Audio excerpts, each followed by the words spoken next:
Hey everyone, in honor of Women's Equality Day, we're back with one of our most popular episodes. In our second Samantha spinoff, we spoke with Dr. Allison Lange, a historian of women's suffrage and visual culture, and a great friend to the show.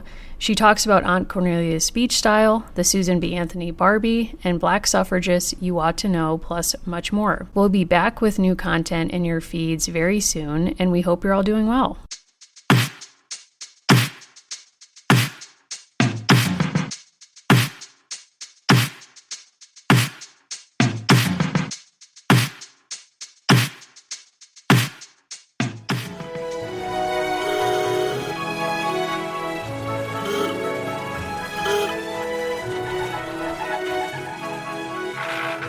On a cool April 11th morning in 1912, Samantha Parkington Edwards, Nellie O'Malley Edwards, with Aunt Cornelia, Agnes, Agatha, Bridget, and Jenny board the ship back home from England after doing a grand ladies' vacation to get away from the hustle and bustle of New York for the week of Easter.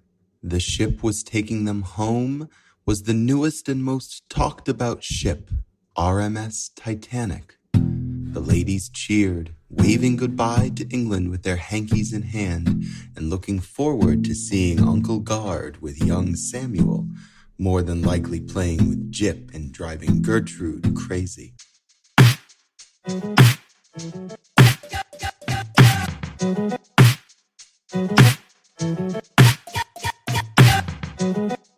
You've just heard a truly stunning teaser to an amazing fanfic we received from one of our listeners that is a truly prized submission to our Guard zine, Uncle Guard zine, which is now available on our website. We'll also put a link into the show notes of this episode.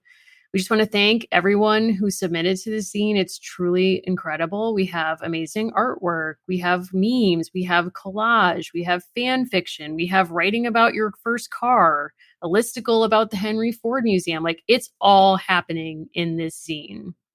So please check it out.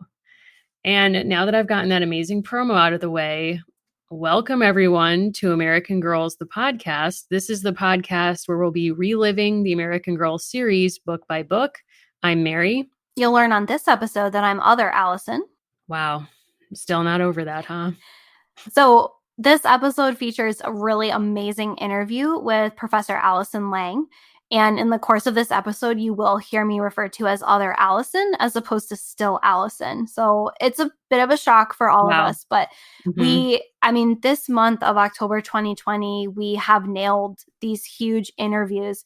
We have Professor Lange in this episode, and then we talked to Anne Helen Peterson in our later episode. So it's just such a month for us. Yeah, I mean, we're so lucky that we got to talk to these incredible guests. So we're so excited to share these conversations with you. And I want to say a special thank you to listener Danny, whose fan fiction was read by our really good friend Eric. As you mentioned, Danny really graciously allowed us to share and do this kind of fun interpretation with their work at the start of the episode. And we couldn't think of a better person to read a Guard-centered piece than our dear friend Eric, who routinely wears three-piece suits as a teacher.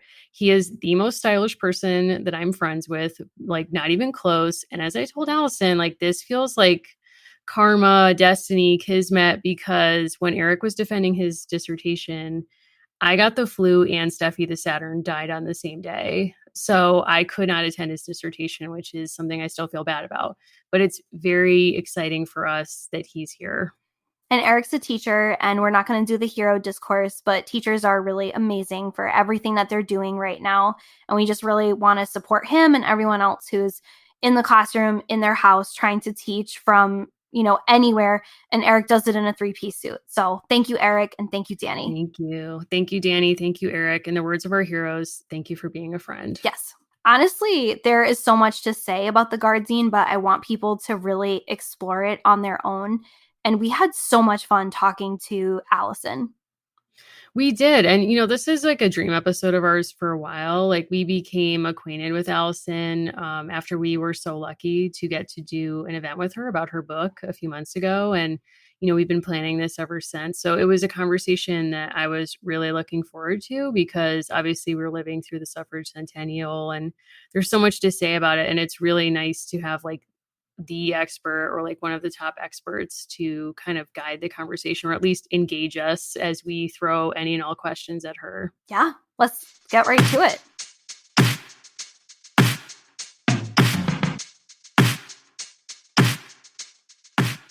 Hey everyone, do you remember that scene in You've Got Mail when Meg Ryan and Tom Hanks are having lunch together? And I think it's Tom Hanks' character who says, it's back to school season and I wish I could send you a bouquet of sharpened pencils.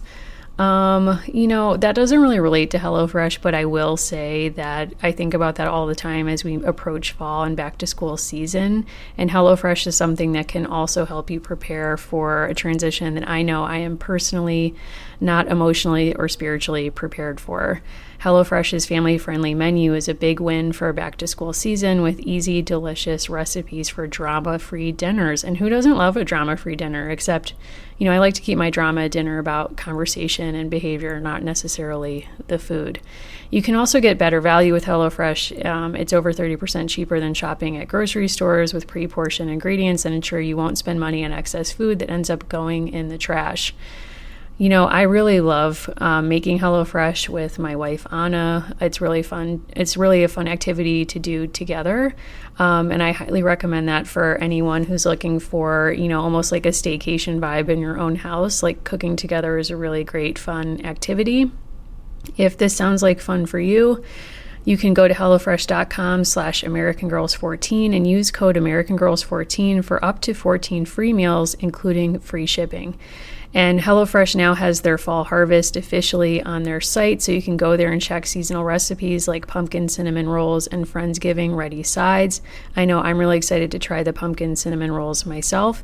So if you want to join me, again, please go to HelloFresh.com/AmericanGirls14 and use promo code AmericanGirls14 for up to 14 free meals, including free shipping.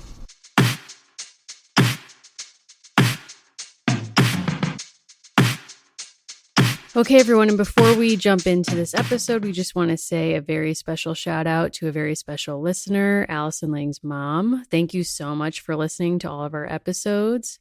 We're so appreciative. And we just want to give everyone a heads up that at the end of the episode, we're going to be giving a very special first anniversary shout out and giving some exciting information about an update to our store and some information about our Patreon. So stay tuned. Allison's, like, what a lucky day for me that I'm sitting here with two of my favorite Allisons who both luckily spell it the same way. So we won't have to deal with Allison H going at Allison Lange about how she spells her name. So thank you. Thank you for that. I am so glad that, my mother always said that the reason that she spelled it the way she did was so that it was easy to spell. Because she was a teacher, so this was kind of she wanted a standard spelling of Allison, so clearly the correct one. I feel like Allison is such a name of our generation. Like, there are so many Allisons compared to now. Like, I don't know many like children Allisons, but then again, maybe I just don't know many kids. It could be both. Is that your sense? Yes, there were 5 in my high school graduating class. And I have met so few since, truthfully. Wow. Interesting. Yeah, actually, I don't think I had many in my high school, but since then, yeah, I don't have too many Allison friends. Interesting. Now you have another one. Just the right one. Just her. And I should also add, we're being joined tonight by Allison's suffragette cat, who is in the background. I see her. If I may, Mary, she is a suffragist. I don't mean to. Oh my God. No, Excuse me. I'm so sorry. No, I'm so embarrassed. I only want to be clear about where she's from. Okay. And because that was a question that we got as to whether one is a suffragist or a suffragette. Right. So honestly, when you look at Nabby quickly, like, oh, she's English. She's very dignified. She's a suffragette. Sure. But she's been very clear to me that she is a suffragist. Yep. So she is an American girl, American cat, and she's named after Abigail Adams. I just was really focusing on not noting her physical appearance. Like, I didn't want to say she was I hot know. because I've read Allison Lang's book and I know about the Yes. transition in suffragist visual culture where early 20th century, like we start to think about them as beautiful as opposed to late 19th century. Allison, am I wrong here? Is that fair? You're correct. description? You're correct. So that was on my mind, but I'm sorry for what I I know just it. did. None of And us want Allison, I'm to sorry you have to objectify watch Nappy. this. This is embarrassing, but what a way to start the show. But Allison, I mean, my Allison, I'm happy you're here too. Whatever. Moving on from that. Allison Lange, I can't believe you're here on the show finally. I mean, I feel like we're friends. I don't know if that's fair.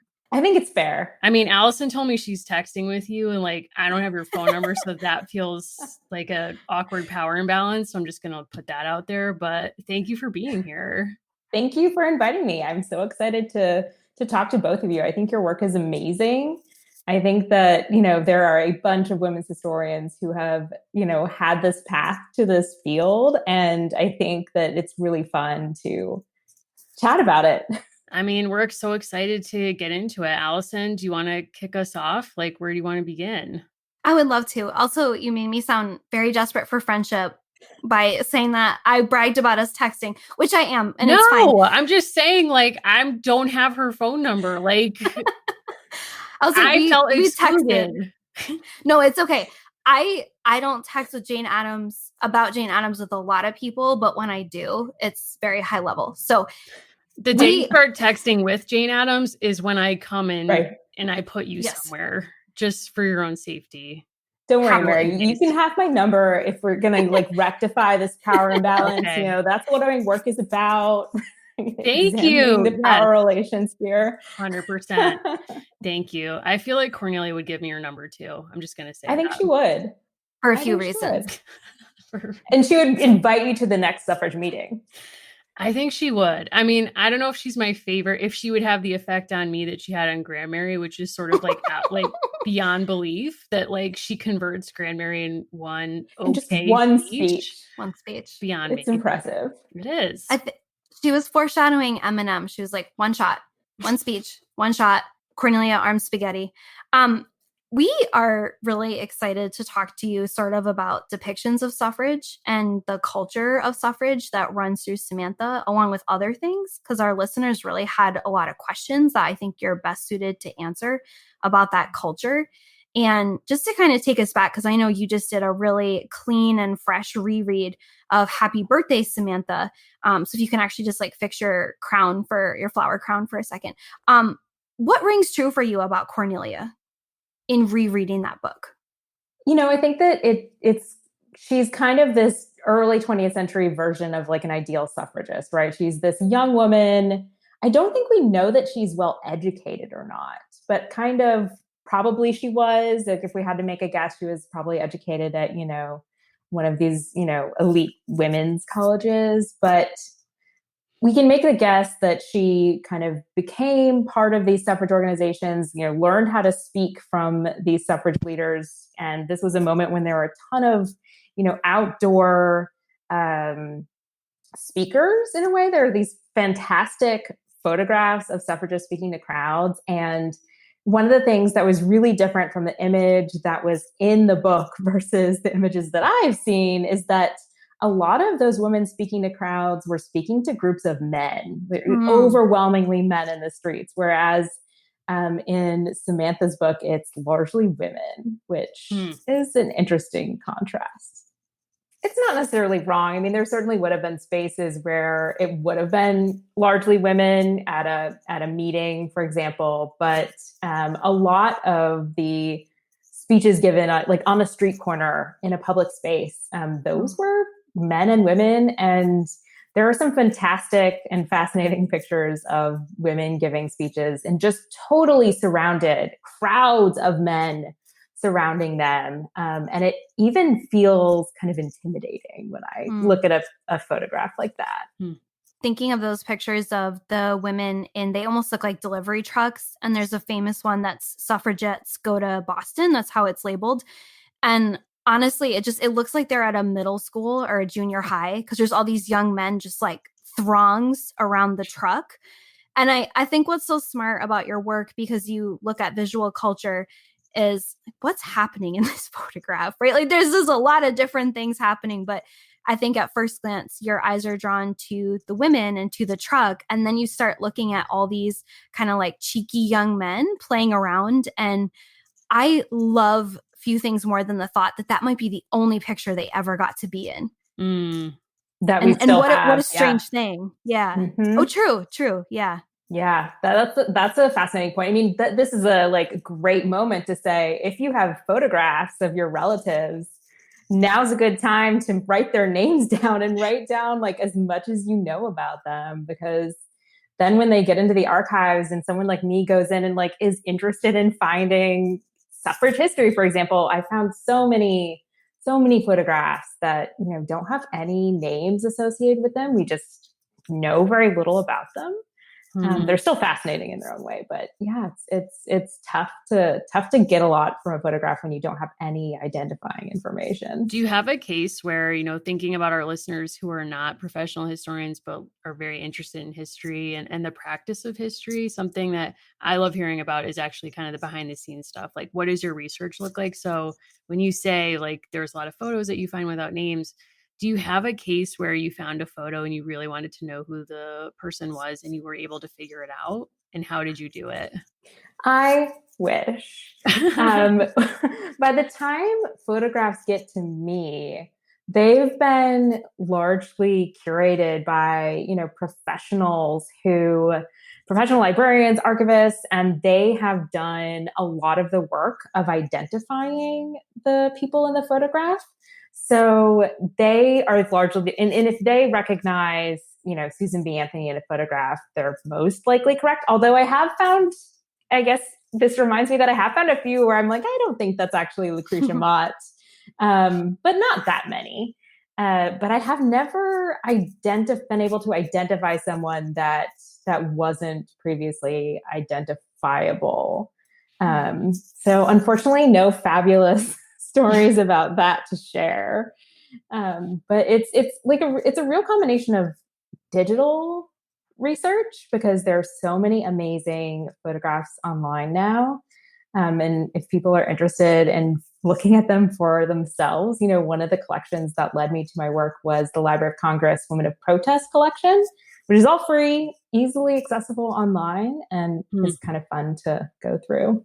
So knowing what you know about Cornelia, right, that she gives this one speech and wins over sort of a woman of the previous generation, knowing how she presents herself, that she has some money, do you think she had what it would take between 1905 and 1920 to make it in the big leagues, right? Like part of what you write about is women who are sort of celebrities, right? In a sort of very real and new way around the turn of the century.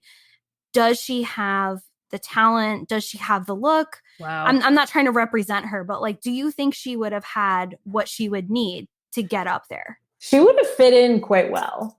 So she's a fairly well-off young woman. She presents herself as, you know, pretty, feminine. But I was looking at her speech, and the thing that she does not have is an actual argument, right? So she says, women must vote. We must make up our own minds. And it's, you know, not making an actual case for women voting. It's just stating that women should vote, which is not what the suffragists did.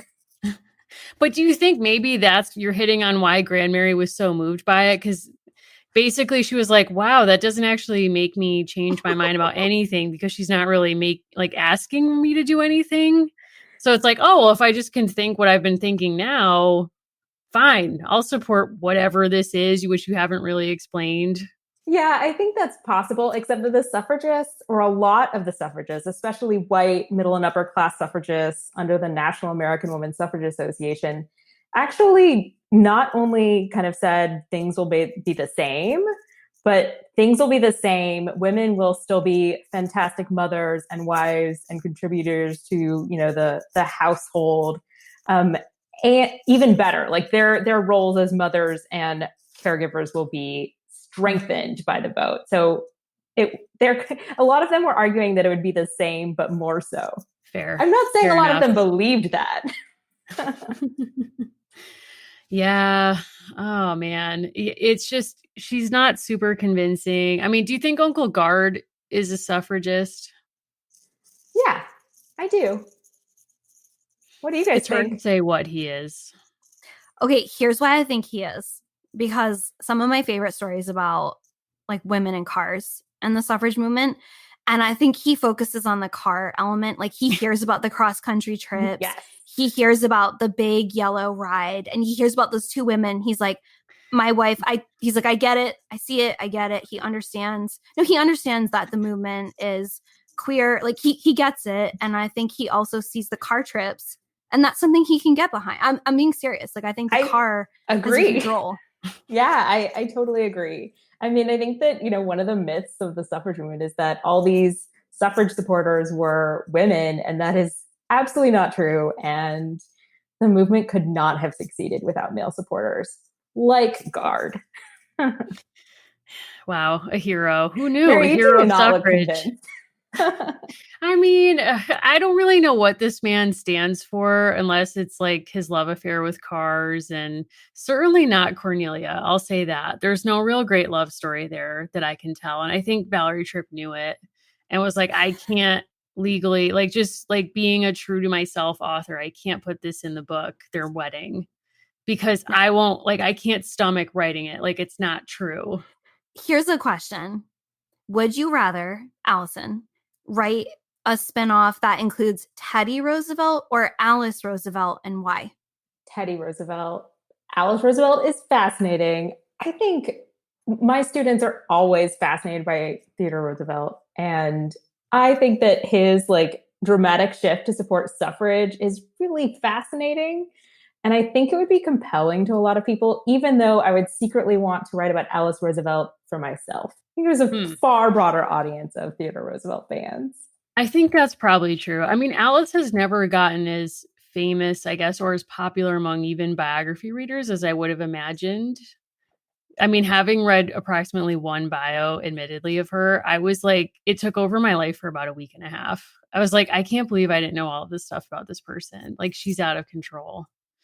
I mean, the fact alone that she insisted on serving creme brulee as dessert every time someone came to her house for dinner, I was like, a hero for our times. I also insist on dessert every night. So relatable.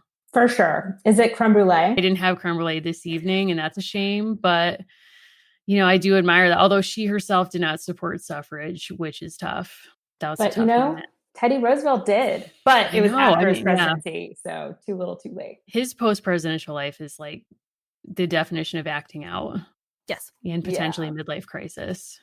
I mean, he had a lot of crises. True. So something I'm really curious about, because people ask this question in many different ways, and I know that you've also been asked this question a lot of different ways. I think Teddy Roosevelt, for a lot of people, is not so different from someone like Elizabeth Cady Stanton, where they're sort of a problematic fave. And I think we live between these different cultures where for some people they would say, I don't have problematic faves because they're my faves, so they're inherently not problematic, which is not always useful. And then you have people who just say, well, Susan B. Anthony is canceled, and that cuts the conversation off as well. So I think both are ways of foreclosing further analysis. I think Teddy Roosevelt is one of those people where, depending on which piece of your story you're looking at, you feel very differently about it. And they all go together because he's one person, and we can't unpack it. A lot of people asked us when we put out a call for questions about white supremacy in the women's suffrage movement. And just because it also happened today, something like the Susan B. Anthony Barbie, what do we do with that? Right? I think that's a really good question. And I think we're still figuring that out. One thing that I think is really important is that we hold our male historical figures to the same level of scrutiny as we hold our female historical figures to. So it's not fair to critique Susan B. Anthony and not critique someone like George Washington for, ownership of enslaved people. So I think that we are going to have to develop a more complex understanding of these historical figures that both values the things that they did contribute, because someone like Susan B. Anthony and Elizabeth Cady Stanton did contribute significantly to the organization of a women's rights movement and the leadership of that. But as you already said, they had some really racist beliefs that drove some of their organizing, and it is disappointing. But I think that setting them aside entirely is a mistake as well, because it's really useful to look to the past and realize that women have tried to organize women's rights movements before us, and realize that there's like a longer lineage of this work. And I think that the value for us today is to look at them and say, I don't like the way they did it, and I can do it differently. So I think that that's one way we can kind of both value their work and critique it. I mean, I'm interested in how like suffrage and suffragists have been commemorated since the passage of the amendment, even before. I mean, do you see kind of like longue durée changes in how we think about them? Is it gone from like a very kind of like oversimplified narrative of they were erased or not memorialized at all to then like lionized to now complicated, or how do you see it? It's really changed. So the first major history of the suffrage movement actually came out in 1881, so long before the passage of the 19th Amendment. However, by then, women in Wyoming Territory were voting. There were Western states thinking about it, and plenty of places where women were actually voting in local school and city elections. So it was on it, in the early stages, but it's changed a lot. So the history of women's suffrage was edited by Elizabeth Cady Stanton, Susan B. Anthony, and Matilda Jocelyn Gage, and they were very selective about who counted as a suffragist. It was really a significant focus on white women, no men, no women of color. I shouldn't say no, because there are certainly some allusions to someone like Sojourner Truth. But even white women who were founding the competing organization to them received very little attention in this text. And so that's it. It started out very differently, and I think it's very different in 2020. I feel like it's like melodramatic to throw to Jo March, but I like genuinely think that Louisa May Alcott hit it right on the head when she said, through Jo, women should not vote because they are angels, but because they are people. Yes. And I think part of what you're saying too is like there is this inherent hypocrisy in wanting suffragists to be perfect when it only makes perfect sense that they were products of their time. And I also say that to say there were also Black suffragists who were products of their time, who were thinking 30 years ahead. And it's just part of our education that we haven't learned about them in the same way because they weren't given access to the same cultural capital to publish books. Yes. And it's also fair to say that, Susan B. Anthony and Elizabeth Cady Stanton were products of their time. So was Lucy Stone, who was collaborating on a much greater scale with Black women. So was Jane Addams, who helped found the National Association for the Advancement of Colored People. Unfortunately, that didn't always translate into suffrage work. So it's, on the one hand, it's okay to hold, these historical figures to other standards, because there are certainly examples of women who were thinking more broadly about equality than just white women's right to vote. But yeah, it's a tough situation. And you're right to point out that we're just now learning about so many suffragists that had kind of been lost for a long time. So someone asked us a question about Alice Paul, and it's pretty short and sweet, but it's how relevant is she really? And I think that's actually I think it's a really good question, because it gets at this kind of divisiveness in the early 20th century, right before the 19th Amendment is actually ratified. Yes, I think Alice Paul is quite important, actually, maybe to the disappointment of this question asker. So you just mentioned Jo March's argument for suffrage, and that's an argument that suffragists really made, particularly in the mid-19th century, and then it kind of fades out of fashion. But Alice Paul brings up that argument again in the 1910s. Like, she's arguing that women need the right to vote because they're equal. because they're going to be better mothers. And so that's one really valuable thing that she does. But the even more valuable thing, for my research and my analysis of the way that media is part of the suffrage movement, Alice Paul brings much needed life and attention and press to the movement. She goes to Britain.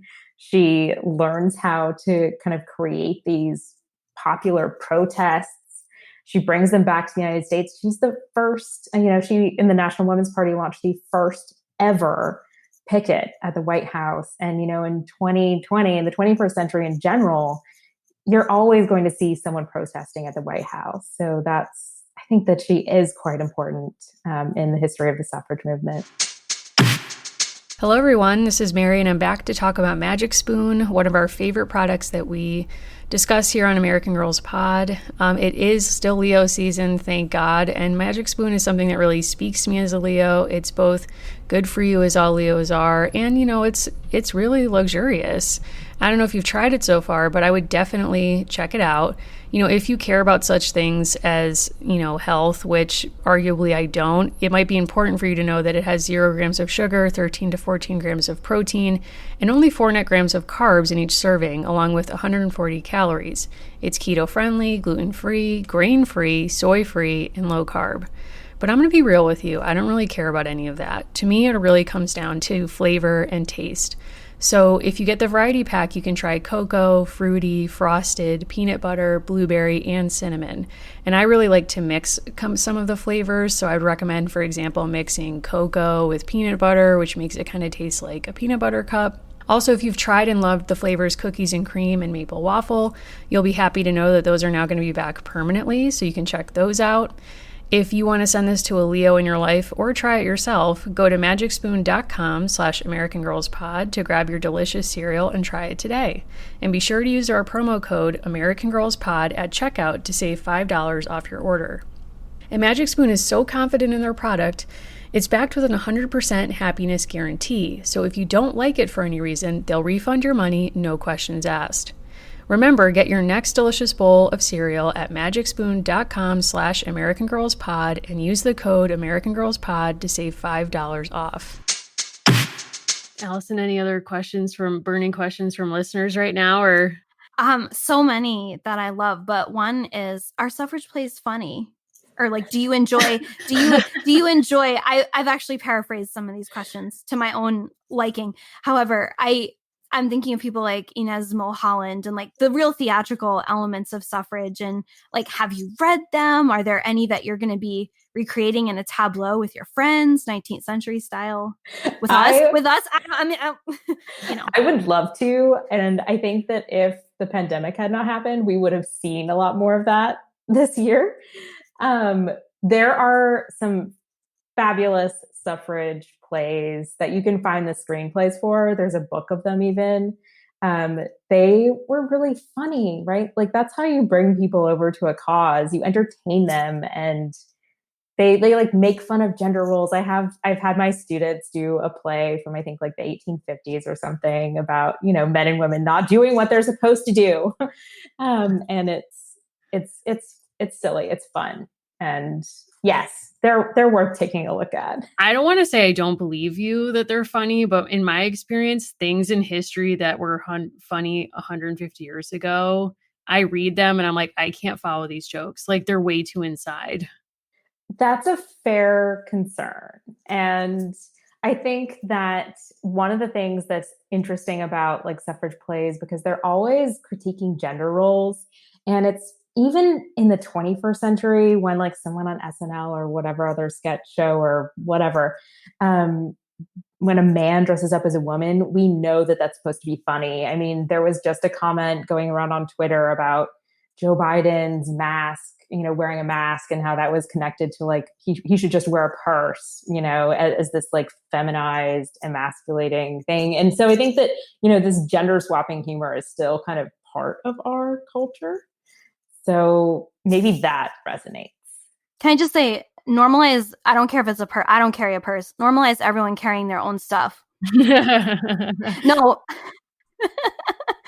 backpacks are central to my relationship with my husband, because I turned to him and I was like, I'm not carrying your stuff. No, just like as like a basic thing where it was like, we will purchase accoutrement that we can take on vacation because I have a lot of needs. I'm very pale. I need sunblock. I need hand sanitizer. And so does everyone.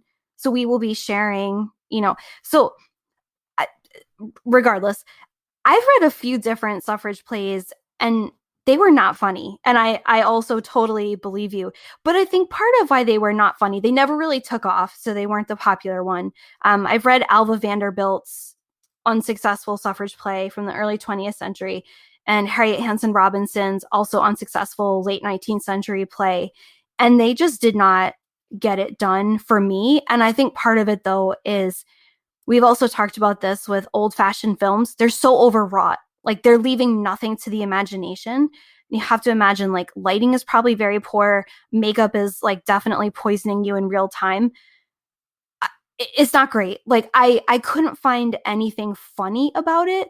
But then there are other writers from the suffrage movement, like Lucy Stone, I find to be just so powerful because she's so out there in the same way that a John Brown is out there. Like, I think if they existed today, they would be on Instagram with like 25-part stories. And like weird collage work that only they understand. And then they're like, I'm unpacking this in my IG live show. Like, if you don't tune in Sunday at 9, like, you're not real. Like, you're not really part of the movement. Lucy Stone would not be posting any selfies, but her daughter would be posting photographs of her mother is how it would work. That's like, I mean, that's a fascinating generational relationship, like within a single movement to make your daughter, like, I don't know how much the daughter just felt compelled to like remember her mom and make sure her mom had her place in history, or if the mom on the side was like, and you will make sure that I end up in every history book or else. It could have been a little of both, but Alice Stone Blackwell, her daughter, really believed in that. She really thought it was important that people remember her mother and always said over and over that her mother didn't want to be remembered, which I think is like part of this posturing around famous 19th century women, so that it doesn't look like they're overstepping and want to be famous in any way. So But that's what I really loved about your book, was that it really hit home to me, like vanity as something that's so central, not as a negative trait, but they had to consciously say, I am going to be photographed. You know, like Susan B. Anthony and Elizabeth Cady Stanton doing that photo shoot, which is kind of insane in hindsight, where they're both like pretending to read a book together and like, you know, like these goofy poses where you're like, what is this? But trying to like hit you over the head with like, we're learned and we are the centers of this movement. Like, we're hyping ourselves. We're a 2-woman hype team. And you might look at that and say like, that's crazy. But first of all, like, men do that all the time. So just saying that. But that they had to do that to further these beliefs that they've believed in so strongly, and that wasn't a bad thing. And it wasn't really about their egos per se. I'm sure on some level it was, but I don't know, like that, even though on some level, I guess I've always seen these photos, I didn't really think about kind of the motivation behind it. Right. And that's a really important point, because a lot of women would have gone to a photographer like Napoleon Sereny in the 1870 session that you're referencing. They would have gone to that photographer. They would have had their photograph taken. They would have gotten a lovely little carte de visite, which are these tiny little cheap photographs. They were very popular in the mid 19th century, but they would have given them to friends, family members, and they would have put them in photo albums. But Anthony and Stanton had far larger audiences. And Sojourner Truth is another person who's really thinking about getting her photograph in front of people. And it's because there are very few portraits of individual women that are part of popular culture in the 19th century. Very few that recognize them as important. I think with Stone, part of what her story brings up for me, and like thinking about Cornelia as a speaker, and that she probably would have had some kind of training in elocution. And we have a lot of Smithies who listen to this show, so we've just decided right now that she went to Smith, because I think that tracks. We're owning it. I think it's fine. But I think part of what's so interesting about Stone and other people of that century, and also like the more you read of someone like a Frederick Douglass, like the power of the word and being able to speak, and being a good orator is something that I think about a lot. Like what makes a person a good public speaker? What do they do? How does gender play into all of that? Like what kind of voices do people want to listen to? And I kind of think there's probably some false modesty or some gendered historical modesty with Stone, but I also think there's something so powerful to saying, like, I want you to value me for the words that I put out into the world instead of what I look like. And I think Jane Addams, because we've talked about this recently, like making her autobiography the story of the place she made is a similar kind of move. Like there is a thing of, oh, I'm not important. There's a deferential piece, but I think it's also saying like, I want to be valued for this thing I do instead of who I am. But that actually wasn't working. Douglas is like this really powerful orator, but then people want to see him. And he's this kind of perfect hybrid of like, he gets it, that people want to see him, and that his humanity kind of hinges, unfortunately, on people looking at him as well as hearing and reading him. Exactly. Because in the 19th century, Frederick Douglass, as a Black man, a very well-spoken Black man, is in some ways considered to be a curiosity. And so is Lucy Stone. There was a ton of cartoons, a couple of them specifically like imagining what Lucy Stone looked like, and one of them just had her head as like a stone itself. Tough. And so tough luck. The 19th century was a wild, very weird time. And I say that as a compliment, mostly. Yes. And so when you're thinking about Douglass and Lucy Stone, they are really challenging. In order to challenge these stereotypes, racist, sexist stereotypes, that's why Anthony and Stanton and Truth, distribute their photographs. And that's why Lucy Stone isn't quite as well known and doesn't kind of like gain that recognition that she deserves, because she just never takes it to the next level to get herself out there. It'd be kind of like someone, on Instagram, not ever posting a photograph of themselves. It's just kind of like a little, like, okay. I'm laughing because my wife's Instagram account, she refuses to be in it. When I first met her, I looked at her Instagram and I was like, I don't know, I'm seeing a lot of photos of like hills and trees, and like she likes the outdoors. Was she trying to be a women's rights leader though?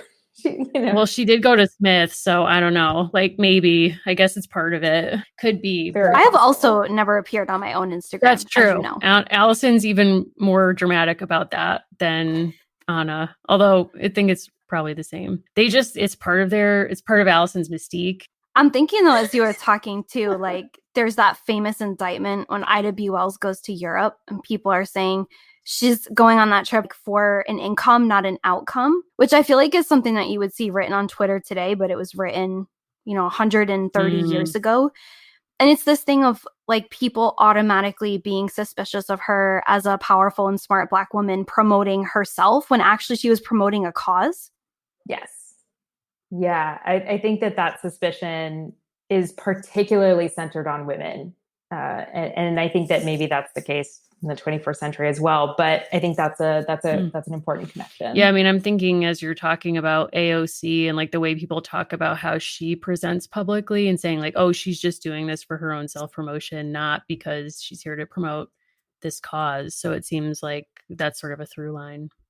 Yes, it definitely is. And she's a great example, as are many other, new, relatively recently elected female politicians, of how female political leaders are really trying to kind of reinvent how to be a public figure, make themselves appear more authentic, less, they're still walking the tightrope of likability and, masculinity. But I think someone like AOC is doing a really good job of making herself seem like a human. And it's really pleasant.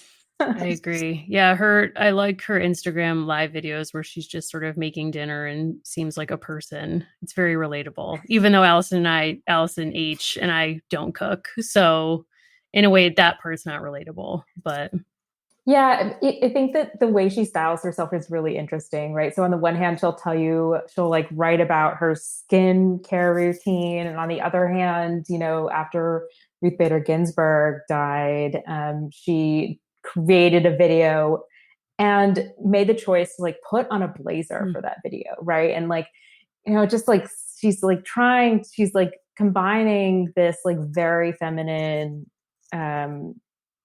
conversation that people, our age are having right now.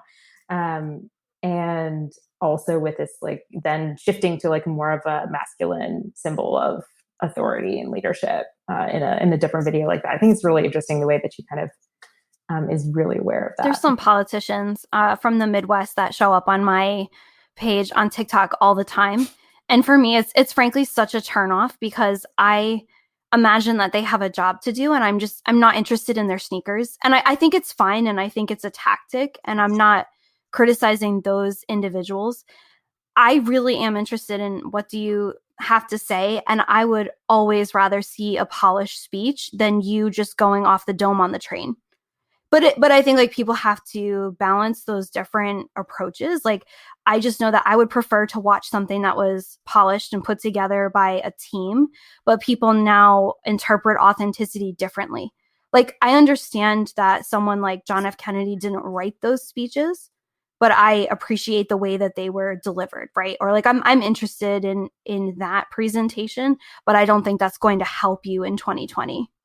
I think that you are hitting on something that is a real tension in politics right now. There's a divide between people who want kind of a sense of closeness with their political leaders, the sense that this is their real selves versus a more poised, a more collected, a more strategic, mapped out speech. I think that we're at a moment where it's not just thinking about the ideas that we share and don't share, but also the style of politics is very much at odds. Do you think that the current style of politics has affected the ways that the suffrage commemoration has sort of rolled out? Yes, we've seen it come up a little bit. I've noticed that political parties, specifically the Republican Party, actually has really claimed the 19th Amendment as its own victory, which I think is really interesting. And, as a historian, like you guys know, it's like the Republican Party of 2020 is not the same as the Republican Party of 1920 or the same as the Republican Party of 1870. It's just, I barely see them as like the same thing, but I think that for people who really believe in like the party system and like feel strongly affiliated with a particular party, they feel like that's their team and that's, how it's shaped over time. What is your take on the suffrage movies that we've been given? Like, can you give us some fierce feedback on popular representations of suffrage? Well, the most popular representation of suffrage is, of course, from Mary Poppins. Yeah. I mean, talk about a suffragist who's beautiful. Or was she a suffragette? I think she's a jet. I guess she's a jet. I don't know, guys. I'm all mixed up inside, but that song is iconic.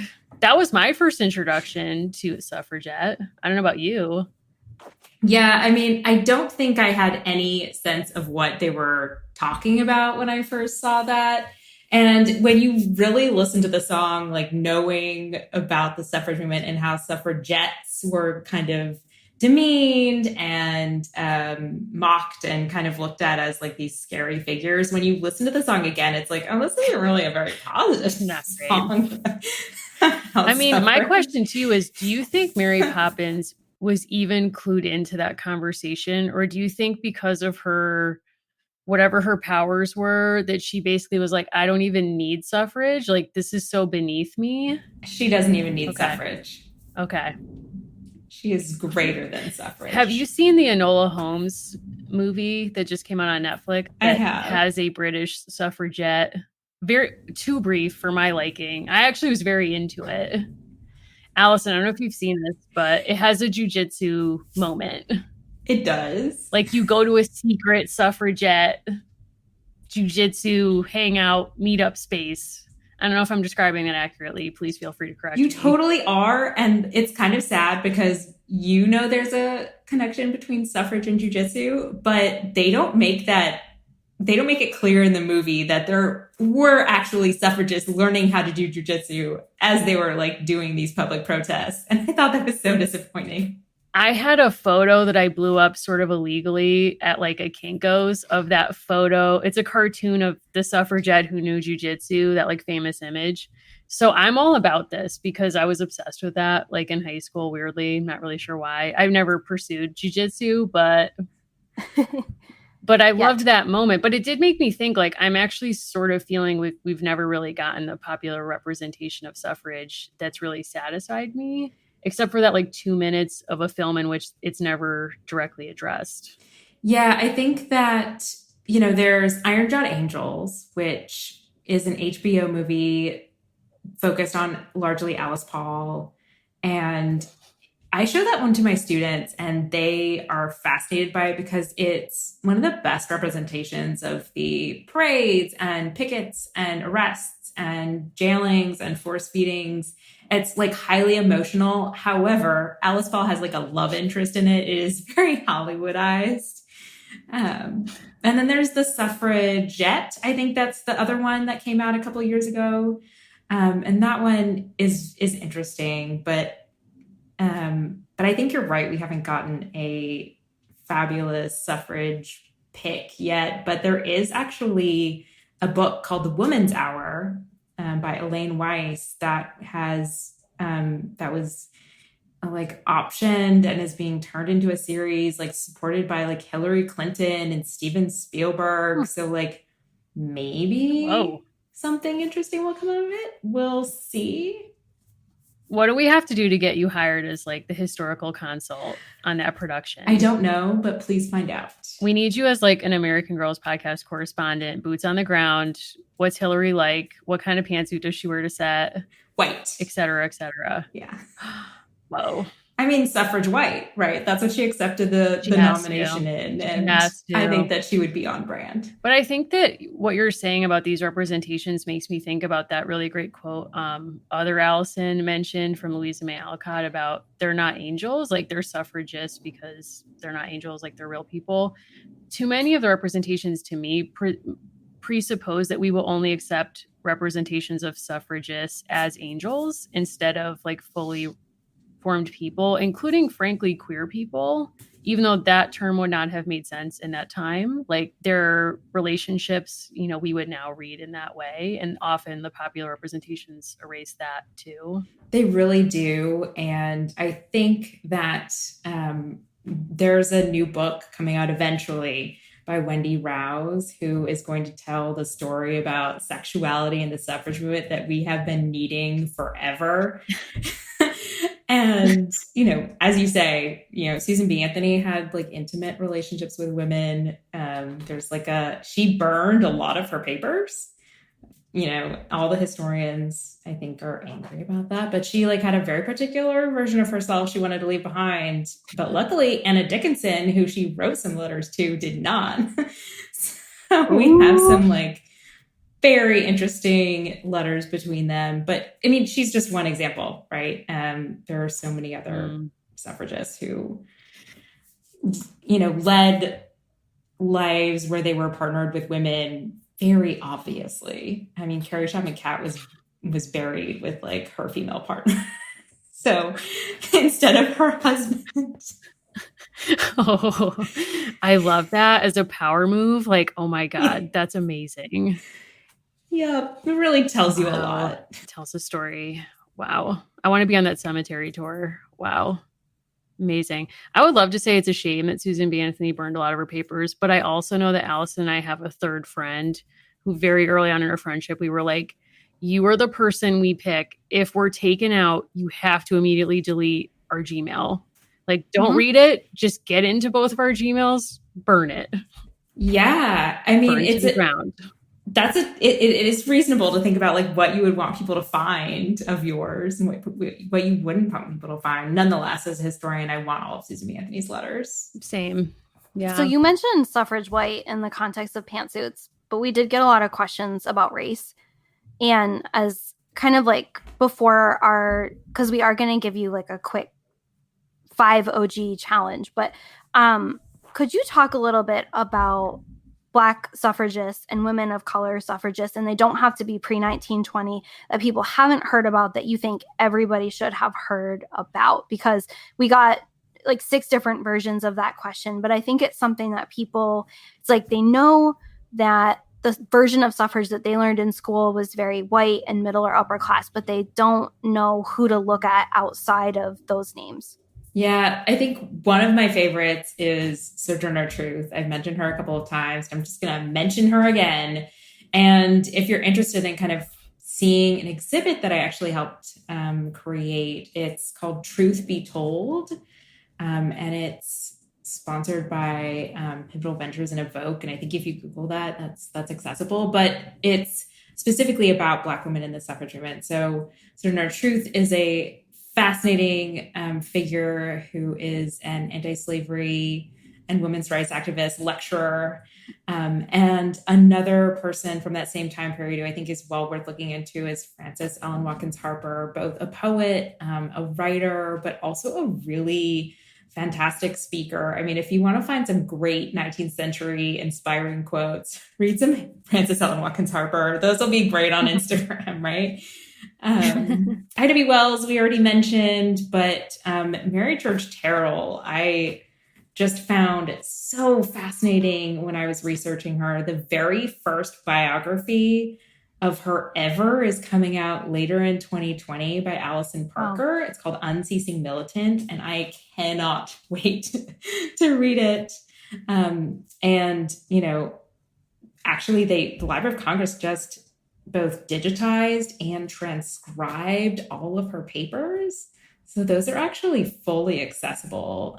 So yeah, Mary Church Terrell, like born during the Civil War and, you know, first president of the National Association of Colored Women, and, you know, lived into her 80s. In the 1950s, she was like picketing segregated restaurants in Washington, D.C. She lived an extraordinary life. Yeah, she was someone definitely in your book that I remember thinking, I can't believe I don't know more about this person. And I definitely want to know more about this person. It blows my mind that we don't have a biography of her as of yet.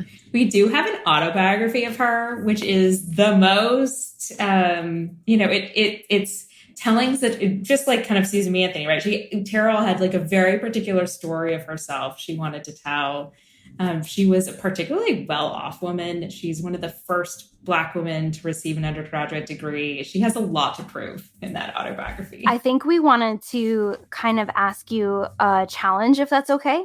Yes. Okay. So there was a podcast about suffrage and it was called The Magic Sash, and these children got to go back in time. So we're going to pretend that you also have one. Okay. And so it says books for women instead of votes for women. Is that okay? Okay. Okay. I'm ready. I hope. So I think you were born for this. So also, I think what we've learned is in a half-hour conversation, I went from Allison to other Allison. So that's been noted. You have Allison's phone number. Like, we both have deficits we're working with, okay? I know. You guys can text about this later. I won't know what you're talking about because I'm not on the thread. So I basically made a list of like a bunch of resources that people could read that are about the time periods that each of the 5 OGs lived in. And I'm open, like, how do we want to do this? Like, do we want to like pick what we think are like the essential ones, or like what should the challenge be? I think what we could do is say, like, which one do we think the doll needs first? Like, what's the most essential to what's happening with her, like her issues? Yes.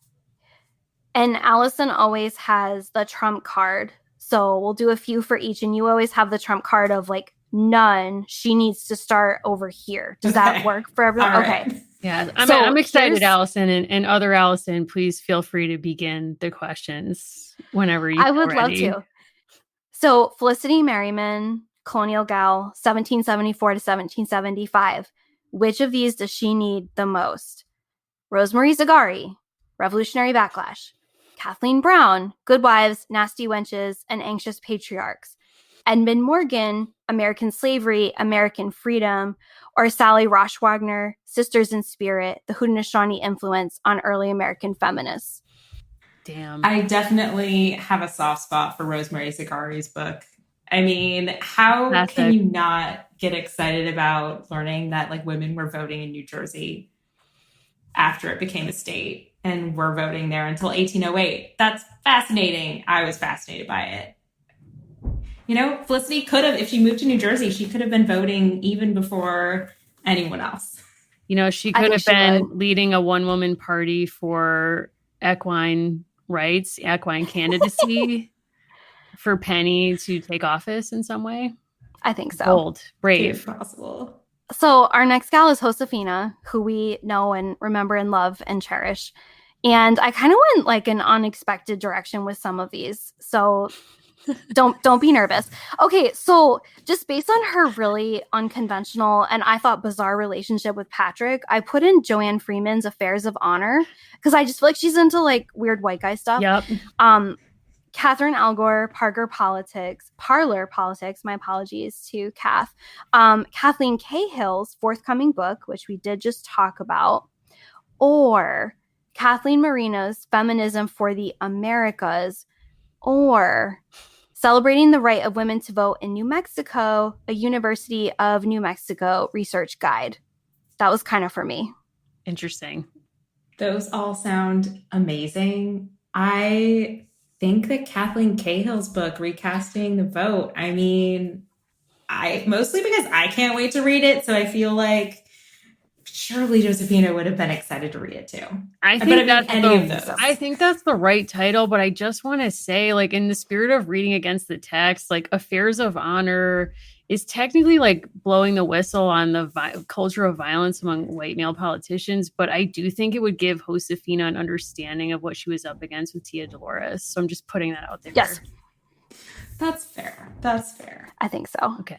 Kirsten, we also like, I kind of took it to a different place because I feel like as an adult, Kirsten was like, had such a good heart that she was willing to stretch and that she could become a harsh critic of white supremacy in her own lifetime. So that's where I went with her. I gave her these choices. Ida B. Wells, Crusade for Justice, an official Park article on women's suffrage in the West, like a little closer to home, an exhibit on organizing for the vote from Minnesota Historical, or more recent, Stephanie Jones Rogers, They Were Her Property. All of those are fantastic.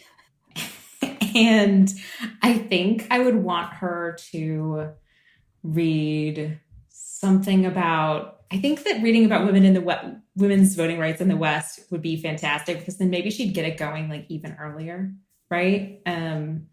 Although all of those would be fantastic choices. Follow-up question. Which Prince song would Kirsten most benefit from hearing as an adult? I have no idea. Why don't you tell me what you I'm think? just going to say, I'm going to answer my own question and say that like I would let her listen to Raspberry Beret just as like a gateway drug, but it's only because I don't think she could handle Darling Nikki just straight out the gate. No. But I think that that's where she should end up. Just saying. Yeah. You know, people can contradict me. I'm okay with that, but I'm just saying. I apologize. This has turned into like the longest, worst day of your life with this challenge, but it's almost over. So I did also make a note because I started tracking. I was like, which of these women would have had any chance to vote? And if Felicity stayed in Virginia, despite her privilege, she would not. Josefina would not. Kirsten would not in her lifetime unless she lived to be like pretty senior. Addie. I gave her fewer choices, but they were very carefully chosen because I think her stories are like so well researched. I think she would do her homework and have a tight list. Nell Irvin Painter, Sojourner Truth, A Life, a Symbol. Ellen Carroll Du Bois, Suffrage, Women's Long Battle for the Vote. Or, a personal fave, Catherine Kish Sklar's Women's Rights Emerges with the Anti-Slavery Movement, A Short History with Documents, because I just assume Addie's a teacher of some kind. I have definitely used that in class, the Sklar, but for St. Martin reader. It's fantastic. And I mean, but you also cannot go wrong with Nell Painter's Sojourner Truth. Honestly, Sojourner Truth is fascinating, and it is definitely the definitive biography of her at the moment of Sojourner Truth. So, I mean, That's a great choice. You know, all great. Gotta give Addie someone to look up. I think so. Besides The Mirror. I was going to say it's her in 10 years or whatever Matthew McConaughey said. Yes. Okay, I love that. For Samantha, we chose kind of a mix. Adam Hochschild's recent book, Rebel Cinderella, about a socialist queen. Annalise Orlick's Common Sense and a Little Fire. Allison Lange, picturing political power. Or Susan Ware's Why They Marched. I mean, I'm going to choose my book. I'm going to give Thank Samantha. you. Yes. I read her book. And I was going to yell at you. Yeah, she should of course read my book. I agree. Totally agree. Last and literally least, because I was running out of steam, Molly McIntyre, Girl of 1944. Linda Kerber's No Constitutional Right to Be Ladies, and or probably just Martha S. Jones' Vanguard. I mean, Vanguard. The problem is you gave me so many fantastic titles here. It was a real tough one just throughout the quiz. But Martha Jones' Vanguard is, the latest, greatest on women in politics. Wow. Well, you handled that quiz like a champ. Thank you for engaging that. And your answers were instructive. And I feel like I wished in particular Felicity would hit the books and see where we go from there. Yeah. And maybe move to New Jersey. Both and, depend. you really had to be a widow. So probably marry. Her husband must very quickly die. And then she could vote. Ben had no chance. There you go. He'd probably get lost and then never be heard from again because his maps make no sense. So he would literally hand it out and people would be like, I don't know where this is. I don't begin to know how to find you and I don't care. So I'm moving on. She would wait till he could be legally declared dead and then vote. That's exactly what she would do. Make sure she had enough property from him first. Whoa. Mm-hmm. Yep. Because she needed a certain amount of property to vote. So. I like that. Allison, is there anything we haven't talked about that you would like to share with people or to promote in addition to your book, which is wonderful? Well, I think that everyone is wondering what you guys think of Samantha now, because there was a lot of, concern, apprehension, shall we say, about Samantha in particular. But as a listener, it seems like you guys have enjoyed Samantha. Before I answer this question, I need to know is which one you identify with. Which it's AD are you? Samantha. Oh God. Okay. Well, she's a wasn't and is. She had Samantha and she is a Samantha, which is a beautiful trajectory. It is. What I would say is that the experience of reading these books, Allison and I have not laughed this hard in a long time. So I'm not sidestepping the question about how I feel about her, although I think I have more respect or I have more empathy for her after rereading these books. But I will say the toughest moment in any book I've ever read is clearly can Nellie be the maid? And they're like, no, we want to adopt her. And it's just having to sit with her assumption that was the highest high Nellie could get, which actually makes sense for her class worldview, was what a tough way to end this series. Frankly, that will be with me till the day I die, as will Guard's love of automobiles. I don't know. Allison, how do you feel? I have loved rereading Samantha. I think genuinely we've changed our mind on every character. Right. We've changed our take on everything because we read them completely differently. We're completely different. I mean, the kind of strange thing about being us is we have to defend our 8-year-old opinions on dolls once a day on social media, mm-hmm. or reaffirm that we do know how to do math of when these not real people would have been born, which we do know how to do. I think what was like really kind of surprising to me is by a total accident of fate and history, we read her at the perfect time because I think Samantha is a great conversation starter about white privilege and how you use the privilege that you have relative to other people. And I think I really, really loved her heart and the way that she cared about family and the way that she struggled to make sense of that for herself. Like I think I projected a lot onto Samantha where it was like she had really nice stuff. And now that I look back, it's like she had nice stuff, but in her story, she's a very different person than I think I made her out to be. Yeah, and I think I also just erased or forgot how much of her story has grief at the center as like the motivating force and how sad that is. But I also think as a reading experience like this, I can't speak for other Allison, but these books hit at a moment when I was hitting burnout with everything going on in the world. Like I just had absolute fatigue, could not take anything in. And to read these books, which were so insane on so many different levels, like the fact that the illustrations of the twins are exactly like Annie, like Valerie Tripp, ... like all of it. I think it gave me such a healthy escape at the exact right moment that I'm really grateful that it worked out this way. And it kind of reminds me of like being in college and being a senior in college. We graduated during like the Great Recession.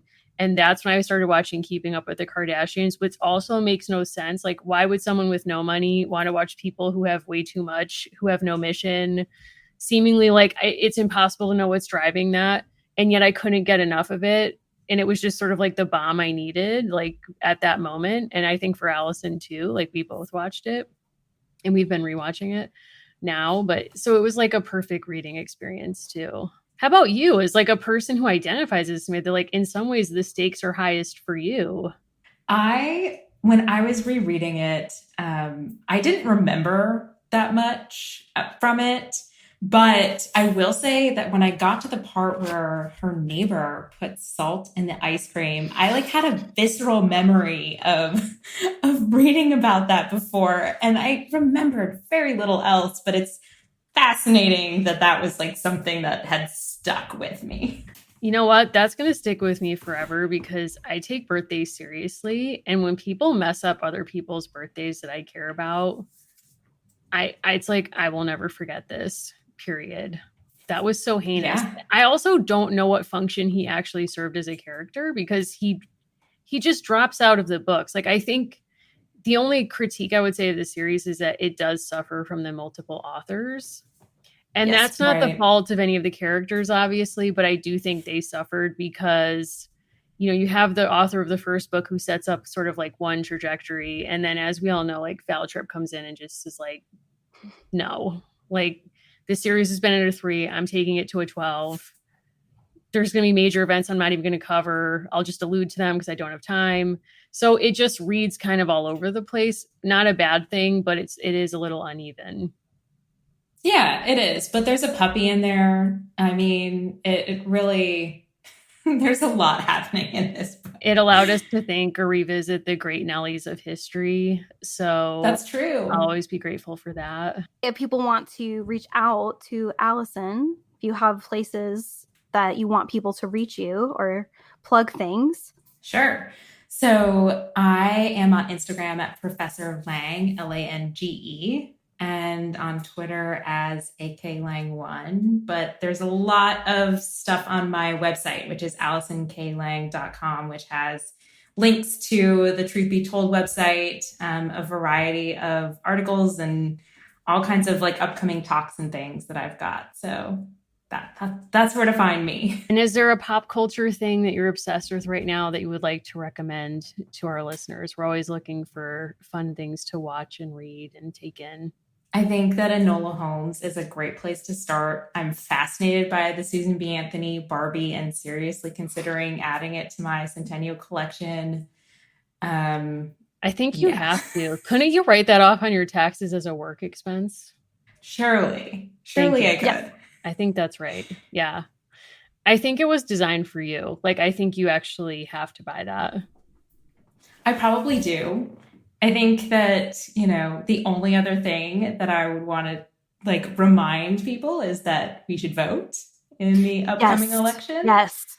This is, after studying these suffragists for so many years, people wouldn't organize so much to oppose this movement if it weren't such a powerful thing to have. So I think that's, an important reminder. That's right. Are you doing a remote ballot? I just got my ballot in the mail today, so I'm very excited. How about you? Are you going in person? What's the plan?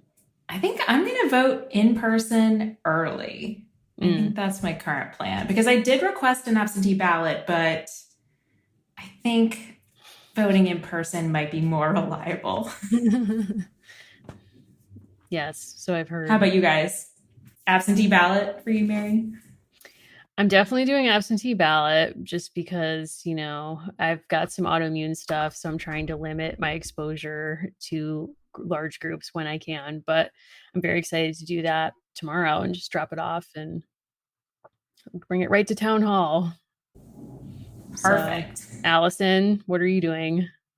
I am voting in person, just like Lydia Taft, the first woman voter in Massachusetts who lived in Uxbridge. Wow. So I voted in person in the primaries a few weeks ago, and I felt really good about the protocols that my community had in place. So I am going to vote, and I will be doing that on November 3rd.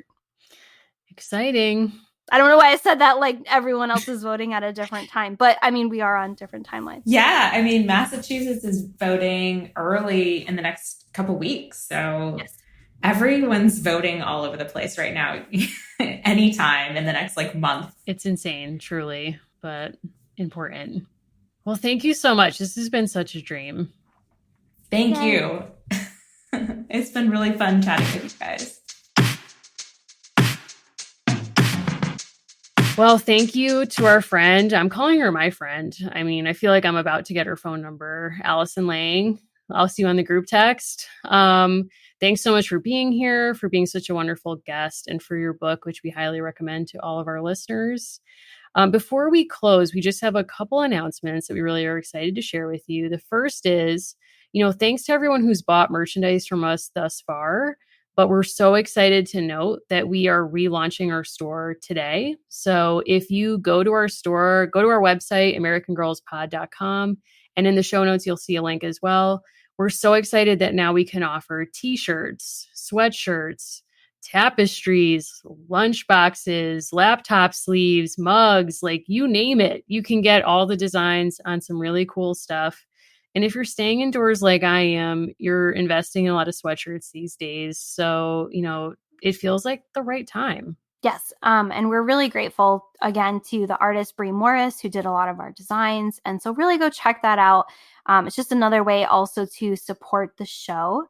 Allison taught us a lot about the power of promotion, right? That's right. She did. So we do just want to also mention that we have a Patreon, and we thank everyone who supports us there so much. It's such a joy to make those episodes. We do put out an extra episode every month for the people who subscribe to our Patreon. It's $3.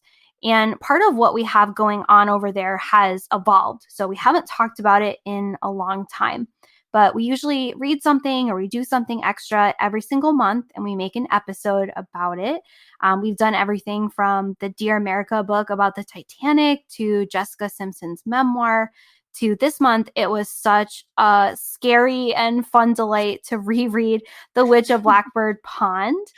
And so part of what we have going on the Patreon is we do polls where we ask folks if they'd like to do a watch along with us. We also post that extra bonus episode. And part of why we do the watch along is we have a Discord channel. If you are like me, you did not know what Discord was until we created this on Patreon, but listener and friend Joelle helped us set it up. I promise it's very easy and there are very clear directions. You're basically just in a big group chat with us and a bunch of patrons watching something at the same time. I can do it. I mean, my Courtney doll can even do it. She's on there. So, and we have some exciting things coming up on there. We want to add some extra channels, which again, it's almost just sort of like good facilitated group chat rooms on The Bachelor, and there's also going to be a space for D&D that will be facilitated by listeners. So it's just kind of a space where you can come and we chat or we watch things together. Exactly. And, we've had so much fun watching a Mary-Kate and Ashley movie. We rewatched Annie not long ago. We are going to be watching Hocus Pocus soon as a group. And people in these chats just make me laugh so hard. So it's really just a space for community and fun. So we really encourage you to check it out if that sounds of interest to you. And if you're already a member of the Patreon and you would like a Discord channel to kind of talk about a topic that you think a lot of other listeners would be interested in, like The Bachelor or D&D or what have you, please get in touch with us because, we really want to facilitate this community in a way that's equitable and kind of like meeting the needs of our listeners. Mary, I have one last question for you. Uh-oh, yes. It's not a bad one. What state is Felicity Merriman from? The colony of Virginia. That's so interesting that you bring that up. So one of our listeners reached out to wish, or asking us to wish his wife, Virginia, a happy first anniversary for their first year of marriage. So we wanted to wish Virginia and Mr. Evergreen a very, very happy evergreen marriage for the rest of their life. We hear that she's sort of a Josefina, which we love. So into it. We wanted to wish them a happy anniversary, and we're so honored that you wanted us to be a part of it. Yeah, and we've heard that Virginia is a listener of the show. And so, hey, Virginia, thanks so much for tuning in. We so appreciate you listening. And, I don't know what to say about having your first year of marriage being 2020 or mostly 2020, but I think what it means is if you can make it through 2020, you can make it through anything. So congratulations to you both and many future happy years together. Totally agree. If you want to reach out to us, if you want to share any of your further feedback, you can write to us at americangirlspod@gmail.com. We love to hear from you there. You should also definitely check out our website, which has the information all about our store relaunch and a link to our Patreon, where you can join for $3 a month. You can find me at Allison Horrocks on all of the things, where you'll see photos of my cat and not me. And Mary, if folks want to get the latest about your skateboarding adventures or other things, where should they find you? If you want to see if I've finally been brave enough to order wheels for my skateboard, please find me at Mimi Mahoney on Instagram and at Mary Mahoney 123 on Twitter. Love. And also, because of our Witch of Blackbird Pond journey, I want to make a sound map of everyone's memories of the book. So if you read that book and it made an impact on you, and you just even have a weird story or thing you remember about it, record a voice memo and email it to us at americangirlspod@gmail.com, and you can be part of the project. And please let us know if you would like to be credited by name or not. Thanks for listening. See you on the next episode. Bye.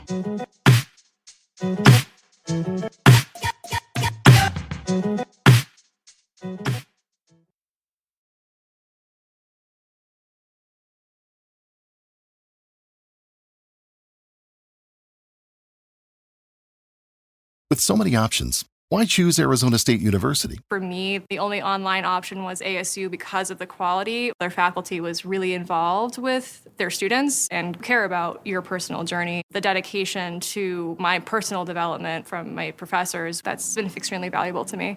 Earn your degree from the nation's most innovative university. Online. That's a degree better. Explore more than 350 plus undergraduate, graduate, and certificate programs at asuonline.asu.edu.